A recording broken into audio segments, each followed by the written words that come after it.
Olá, irmãos e irmãs, muito bem-vindos a mais um momento de meditação do Santo Evangelho com o Padre Luciano de Almeida. Hoje, sábado, dia 25 de janeiro, festa da conversão do grande apóstolo Paulo. E eu quero aproveitar o ensejo nessa manhã e dar os meus parabéns e oferecer também as minhas orações pelos meus irmãos, o Padre Felipe Konzen, pároco da paróquia São José Operário de Nova Petrópolis, aqui no Rio Grande do Sul, e ao Padre Fabrício Bervan, que está de missão na Diocese de Cachoeira do Sul. A vocês, as minhas preces e as minhas felicidades. Vamos iniciar então o nosso encontro invocando a presença de Deus, em nome do Pai, do Filho e do Espírito Santo. Amém. E agora nós vamos tomar em mãos a palavra que está no Evangelho de Marcos, capítulo 16, versículos de 15 a 18. Naquele tempo, Jesus se manifestou aos 11 discípulos e disse-lhes: Ide pelo mundo inteiro e anunciai o Evangelho a toda criatura. Quem crer e for batizado será salvo, quem não crer será condenado. Os sinais que acompanharão aqueles que crerem serão estes: expulsarão demônios em meu nome, falarão novas línguas, se pegarem em serpentes ou beberem algum veneno mortal, não lhes fará mal algum. Quando impuserem as mãos sobre os doentes, eles ficarão curados. Palavra da salvação, glória a vós, Senhor. Vejam, caríssimos, Marcos nos apresenta esse mandato de Jesus, o envio que ele faz dos seus discípulos ao mundo para pregar o Evangelho. Ide por todo o mundo. Não importa a quem. O que importa é que a palavra chegue a todos os ouvidos e caia em todos os corações e produza frutos. Nesse momento, Jesus está diante dos 11. Nós temos que nos lembrar que Judas cometeu suicídio depois de ter traído o seu mestre Jesus. Jesus, além de enviá-los a pregar a palavra, ele lhes dá poderes. Poderes que não são deles, mas que vêm do alto. Eles são simplesmente canais dessa graça que Deus lhes concedeu. Expulsam demônios, ressuscitam mortos, curam doentes. Ou seja, a palavra vem acompanhada de sinais físicos, espirituais. A palavra produz vida nova na vida de quem se encontra com ela e de coração sincero a acolhe no seu ser.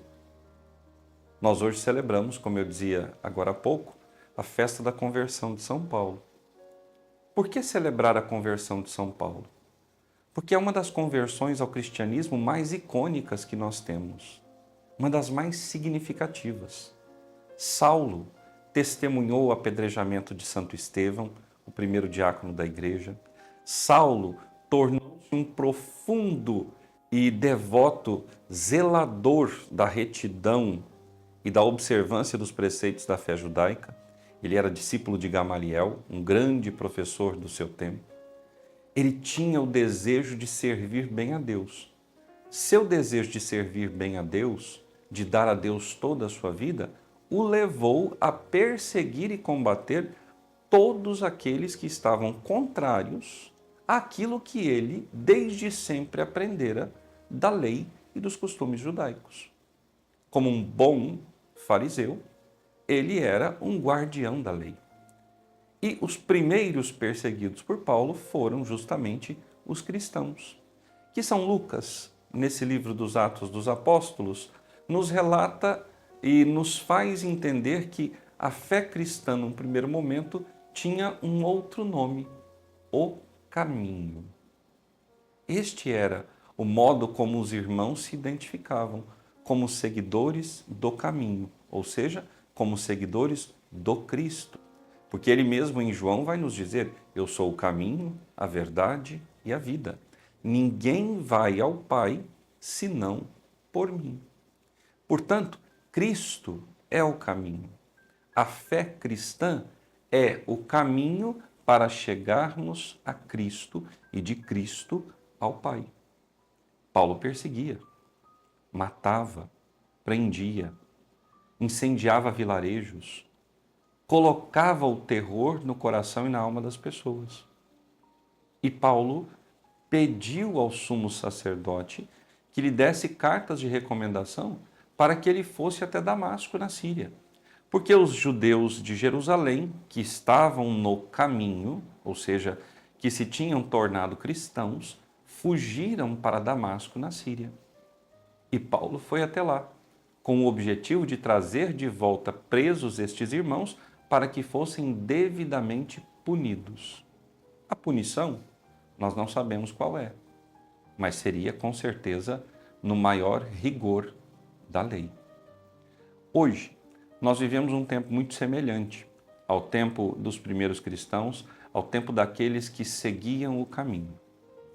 Hoje, na nossa sociedade e até mesmo dentro da própria igreja, nós temos muitos Saulos que perseguem, que cancelam, que desmerecem, que ridicularizam aqueles que querem viver conforme a palavra e a vontade de Deus.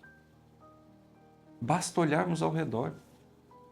Como têm sido perseguidos aqueles que buscam viver retamente a palavra do Senhor. Outro dia eu recebi um jovem, tem 20 anos, pediu para se confessar, e ele apresentou naquela confissão o seu desejo de, junto com a namorada, viverem a castidade. Disse, inclusive, padre, eu tenho o desejo sincero de ser santo. Mas quando eu falo isso entre os meus, na minha casa, entre os meus amigos, eu sou taxado de alienado. As pessoas dizem a mim que isso não é possível, que isso é coisa do passado, que não há como ser santo nos tempos de hoje. E me perseguem e me criticam. E, inclusive, me agridem com palavras, me confrontando com exemplos do mundo e os exemplos da minha fé. Ora, esse é o ambiente em que também os primeiros cristãos viviam o caminho. Este jovem está no caminho. E aquele que está no caminho deve se conscientizar da palavra que Jesus dirigiu a Ananias acerca de Paulo. Eu devo mostrar o quanto ele deve sofrer por minha causa. Ora, caríssimos irmãos e irmãs, o sofrimento, ele é redentor. O sofrimento nos conduz à eternidade. O sofrimento purifica os nossos pecados. Paulo foi um grande perseguidor do caminho, ou seja, da igreja. Portanto, Paulo deveria passar por uma purificação acerca de todo esse mal que fez, e não apenas do mal que fez aos outros, mas também por causa dos seus pecados. Aqui, quando eu e você sofremos, nós devemos entender que o sofrimento que Deus nos permite é para a maior honra e glória do seu nome e para a nossa santificação e salvação. Paulo entendeu muito bem isso, quando vai dizer que completa na sua carne aquilo que falta aos sofrimentos de Cristo. Nós estamos dispostos a sofrer pelo Senhor? Nós estamos dispostos a sofrer as agruras, as perseguições, o desprezo, o descaso, a chacota por causa da nossa fé? Porque sabemos que estamos completando em nós o que falta aos sofrimentos de Cristo? Estamos dispostos a deixar que o Senhor tire dos nossos olhos as escamas que muitas vezes nos impedem de ver a realidade que nos cerca e enxergarmos o plano que Ele tem para nós? O Senhor deu aos seus discípulos o poder de curar os doentes. Ananias, um homem piedoso e cheio do Espírito, impôs as mãos sobre Paulo, orou e Paulo voltou a enxergar e recebeu o Espírito. Nós temos o mesmo mandato e a mesma autoridade que Ananias para rezarmos pelos nossos irmãos, de modo que as escamas dos seus olhos caiam e eles possam enxergar a verdade. Mas uma outra pergunta que nós precisamos nos fazer com sinceridade: nós estamos rezando pelos nossos irmãos para que vejam a verdade? Para que sigam o caminho que é Jesus? Para que cheguem à vida eterna com o Senhor? Então nós vamos pedir a São Paulo hoje essa coragem e essa graça de sermos verdadeiros arautos da palavra do Senhor, de ouvirmos o Senhor dizer o nosso nome e nos enviar em missão. De que quando formos corrigidos pelo Senhor, aceitemos de bom grado as correções, as humilhações, as frustrações, as perseguições, porque tudo isso é para o nosso bem. Vamos receber a bênção?